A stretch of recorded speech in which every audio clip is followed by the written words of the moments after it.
Alex, do you believe that every house has a forbidden zone filled with shocking secrets? I do. My house is a prime example. My mom once hid the fact that she burnt the braised fish to a crisp, then nonchalantly blamed it on climate change and unstable atmospheric pressure. I'm being serious here, not talking about your mom's fossilized fish. And I've been extremely serious about that pot's wrongful conviction for the past 3 years. So, how heavy-duty is your family secret? My sister has been acting very strange lately. Strange in a surreal way. Strange as in changing the Wi-Fi password to binary, or strange as in starting to study star charts at 3 in the morning. Strange as in always staring into space and smiling to herself. Oh, I know those symptoms well. Oh? Can you diagnose her? According to my self-made psychology dictionary, people only smile to themselves when they've just won the lottery or fallen into someone's web of love. I'm leaning towards the second theory, but the problem is, she hides her phone better than a national treasure. Yesterday, I just wanted to check the time, and she lunged from the kitchen with the speed of an Olympic athlete. Maybe she's afraid you'll accidentally read some deadly cheesy messages. I'm not bored enough to play inspector of someone else's chat history. Right, you're only bored enough to binge 3 seasons of crime thrillers in one night. That's called cultivating knowledge of character psychology to apply to real life. Ah, hello there, online film critic. So, have you tried using your professional skills to ask the subject directly? I did, and she just threw back a blunt sentence. You'll understand when you're older. The national slogan for the association of people who like to act mature. It makes me feel like a user blocked from accessing the secret server of adulthood. It's incredibly frustrating. Haha, you sound like you're trying to join some dangerous secret society. If that secret society has a free buffet, I'll apply without a second thought. I knew your stomach always has priority status. But seriously, are you worried about something? She never used to hide anything from me. Back when she got a 6 in math, she even made me swear under the moonlight not to tell Mom. And did you keep your word, Agent Emma? Of course, I have professional ethics. It's just that now I feel like she's standing in another dimension, and I've been left behind at the old bus station. Sometimes people are just learning how to carry their own private thoughts. It's called upgrading oneself without notifying the system. When did you become so suddenly philosophical? It's the result of watching healing videos and listening to meditation music at 2 in the morning. Really? I can't imagine you sitting cross-legged, listening to the sound of flowing water, and nodding along to the truths of the universe. I once even thought about writing down the secrets to happiness. But then my cat jumped on the keyboard, so my happiness handbook file is just a bunch of Ha ha, thanks. At least that clueless story made me feel less stressed. That's my natural superpower, making people want to thank me and punch me at the same time. I'll choose the former, but I reserve the right to do the latter later. So, what's your prediction for this secret? Don't tell me she's secretly training to compete in Rap Viet. I think she has a boyfriend, but what bothers me is why she's hiding it so well this time. Or is it something worse? Like what? Your sister is an undercover agent for aliens. Like she's involved in an illegal sweater-wearing pet smuggling ring. What? Your imagination is truly a theme park without an admission fee. Why sweater-wearing pets? Because they look very suspicious in this weather.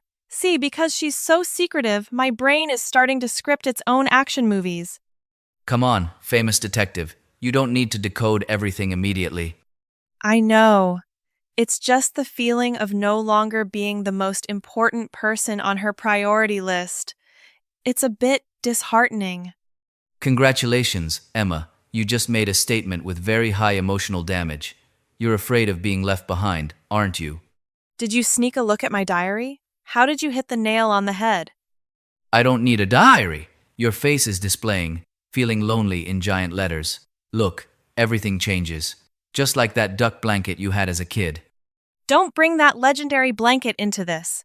That blanket started out as a duck, but after 10 years, it looked like a withered potato. But you still hugged it because it gave you a sense of security. Your sister is the same. She can't be the person who tells you everything forever. She has to grow up, and so do you. You sound like those old guys who post moral platitudes online, but I'll accept it for now. If that secret makes her happy, if she hums while cooking or smiles at her phone screen, then it's a beautiful secret. Yeah, the day before yesterday, she even sang the wrong lyrics to a dish soap commercial. Symptoms are severe. Congrats to your sister for officially joining the Hopelessly in Love Club. So, what should I do? Continue being a detective or be a tolerant sister? Just be a normal sister, the one who's always ready to eat the food she ruins while she's busy being in love.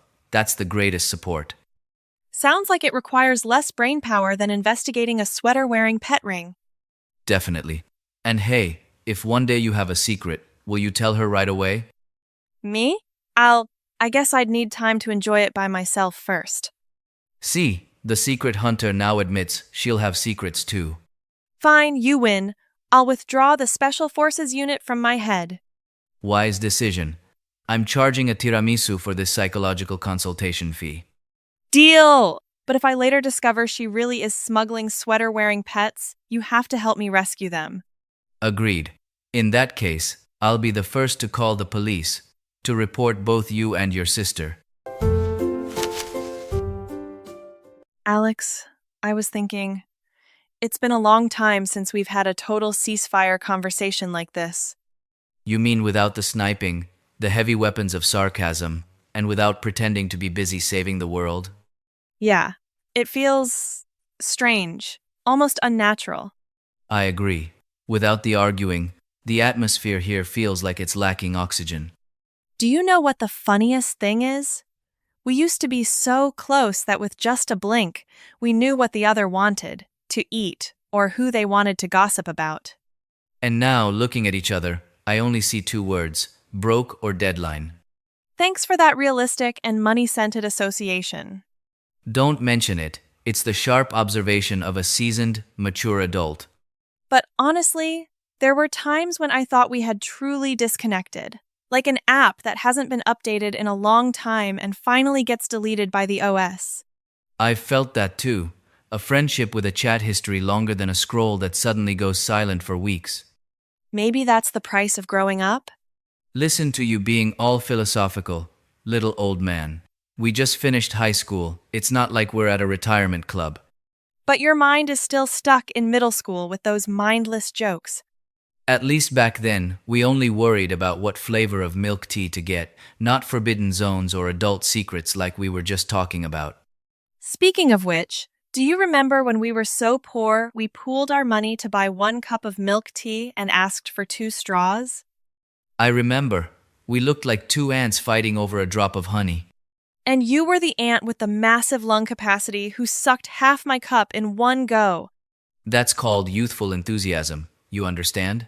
I drank with determination and a burning passion for boba. You're the type of person who, even if the world is in chaos, has one priority. Is there any boba left? Toppings are a faith, a true love. If I ever open a milk tea shop, I'll call it happiness in every black pearl. And you'll go bankrupt in a heartbeat because you'll eat all the inventory yourself. At least I'll be the happiest bankrupt person with a stomach full of boba. Haha, you're a specialist at turning financial tragedy into an artistic lifestyle. But seriously, did you feel like we were out of sync for a while? I did. That phase where sending a simple "yeah" was enough for the other person to write a whole dissertation on your indifference. Exactly. The word yeah in Vietnamese is truly a weapon of mass destruction. It can mean okay, but it can also mean I'm mad, whatever, or don't touch my pain. Overcomplicating things is our specialty, after all. The other day, I read through some old messages, and I realized we were truly crazy. Just because of one ill-timed joke, we stayed silent for a whole month. Our egos back then were as big as a truck. Everyone was waiting for the other to cave first. Actually, it wasn't about ego. It was because we assumed that since we're close, they should just know. But we forgot that even Google doesn't know what we're looking for sometimes, let alone a human. That's a good one. I'm going to note that down for a deep status update. I've realized now that fighting at this age is exhausting. While you're sulking, you still have to remember if you paid the electric bill or what to eat for dinner so your stomach doesn't hurt. True. Modern life is so harsh, it doesn't give us enough time to be full-time heartbroken. Even if you're sad, if your phone dies, you still have to waddle over to find the charger. When you messaged, maybe we should meet and talk, I was so surprised I almost dropped my phone into the soup pot. You have no idea. I drafted and deleted that message at least 10 times. The scariest feeling is seeing read with no reply. It hurts more than failing a subject. Yet back in the day, you used to leave me on read for 6 hours straight. Those were 6 hours of me going into hibernation to regenerate energy, not intentional. Fine, you lazy koala. I accept that explanation. Hey Emma, do you think we're playing an old game on a new version? What do you mean? It means we can't go back to being those carefree middle school kids. Our friendship now is like an old song. You still know the lyrics when you hear it, and the melody still makes you smile? Wow, you're on fire today. That line deserves to be printed on a notebook cover. It's because I'm beautiful, and beautiful people often say things with aesthetic weight. Here we go again. Your narcissism startup is still running well, I see. Still stable, because no one dares to come in for an inspection. I feel truly relieved. I don't have to force myself to act okay anymore, nor do I need to win meaningless arguments.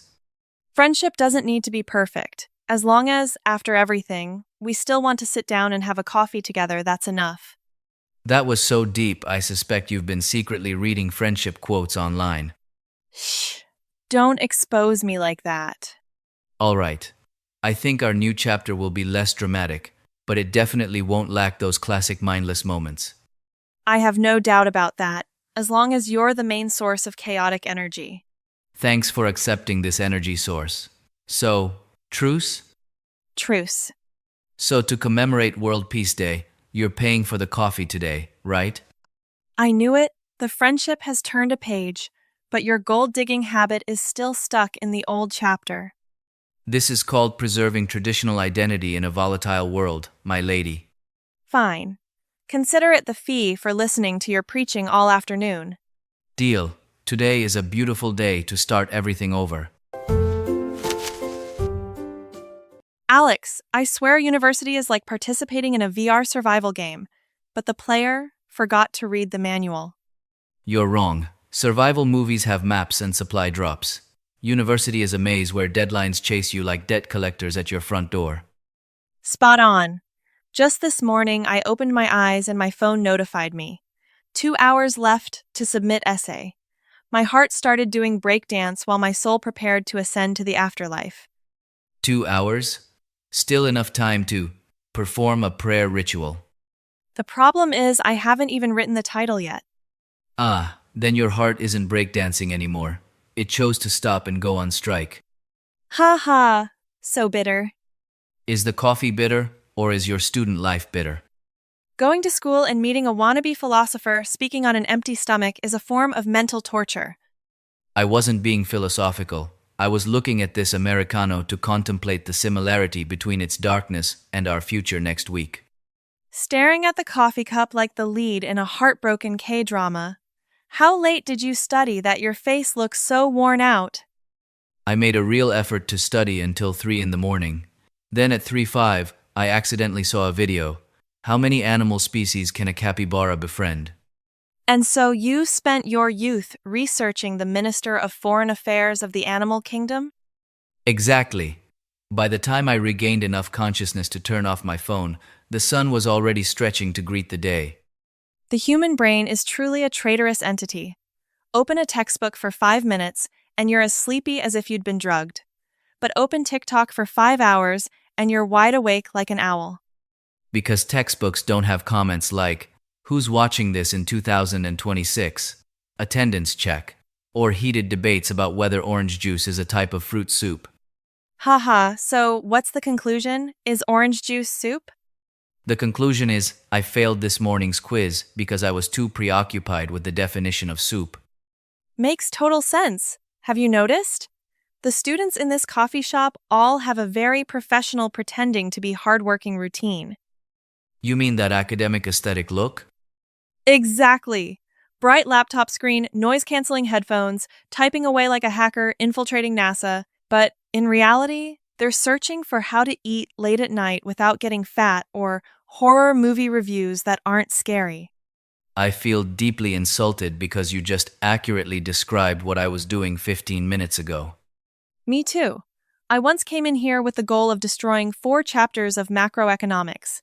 Instead, after 3 hours, I knew the entire family history of a K-pop idol and how to care for his 7 dogs. At least that knowledge might help you win an argument online, whereas econometrics definitely won't. Don't underestimate teachers. What if this year's exam asks, analyze the impact of an idol's dogs on the pet industry's GDP? Haha, speaking of exams, the other day my class had a question. Please present briefly. I was so happy I wrote exactly 2 lines. And? Did you get a brief grade too? Below that question was a 5-point scale. The teacher wrote a blunt sentence. Your brevity has exceeded the limits of my understanding. See you at the resit exam. There. University is truly a game of psychological warfare. I always choose the last-minute dash strategy. A classic but risky strategy. But I dash very beautifully, even if I sometimes trip and fall straight into the river of deadlines. People call that procrastination to sound fancy, but what's your Vietnamese term for it?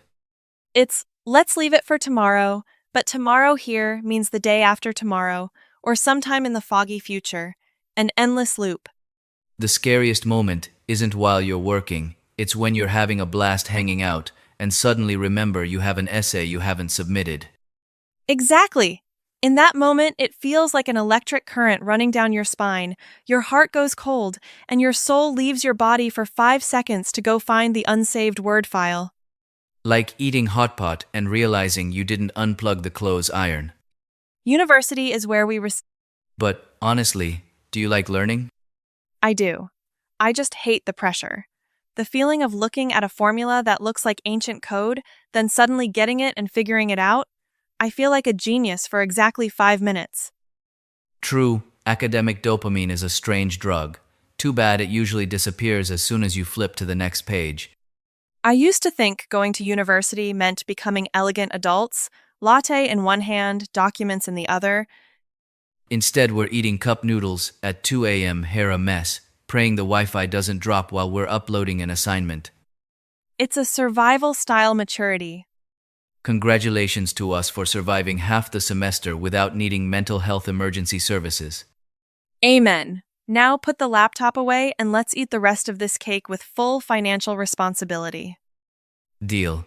Let the deadline sleep for a little while longer.